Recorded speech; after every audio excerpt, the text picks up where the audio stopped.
আসসালামু আলাইকুম। আমি আজকে আপনার করলার ঝোল করিলাম মাছ দি আর আলু দি টমেটো দি। এই যে এইভাবে গরমের সিজনে ঝোল রান্না করে খাইয়েন, খুবই ভালো লাগবে।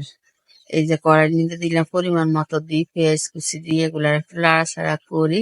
এটার মধ্যে দিয়ে দিলাম রসুন বাটা আর একটু দিলাম রসুন বাটা। দেওয়ার পরে দিলাম পরিমাণ মতো লবণ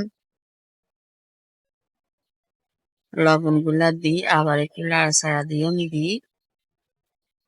এরপরে এটার মধ্যে দিয়ে দিলাম আপনার কিছু হলুদের গুঁড়া, 2 চামচের মতো হলুদের গুঁড়া নিছি, 1.5 চামচ। এরপরে দিয়ে মরিচের গুঁড়া, যে যেরকম জাল খান ওরকম দিবেন। দিলাম কিছু জিরার গুঁড়া, দিয়ে এগুলার লাড়ি চাড়ি এবার একটু পানি দিয়ে মশলাটা একটু কষাইতাম, দিয়ে একটু উতরাই আইব, ঢাকা দিয়াম। এগুলা উতরাইলে এর মধ্যে মাছগুলা ডালি দিয়াম, মাছগুলা দিই। এরপরে মাছগুলারে একটু লাড়া দিয়ে আবার ঢাকা দিয়ে রাখি দিয়ে, এরপর ঢাকাটা উল্টাই মাছগুলা আমি উড়াই রাখি দিয়ে এক সাইডে, একটু ভালো করে এলে জোসাইলে মানে মাছগুলো উড়াই রাখি দিতেছি এক সাইডে। রাখি দেওয়ার পরে এই জায়গায় দিয়ে আলু কুটি রাখছি, আলুগুলা দিলাম। দেওয়ার পরে এগুলারে লাড়ি চাড়ি এরপরে আপনার এই জায়গার মধ্যে পরিমাণ মতো পানি দিয়ে পানিটা দিয়ে ঢাকা দিয়ে রাখি দিয়ে,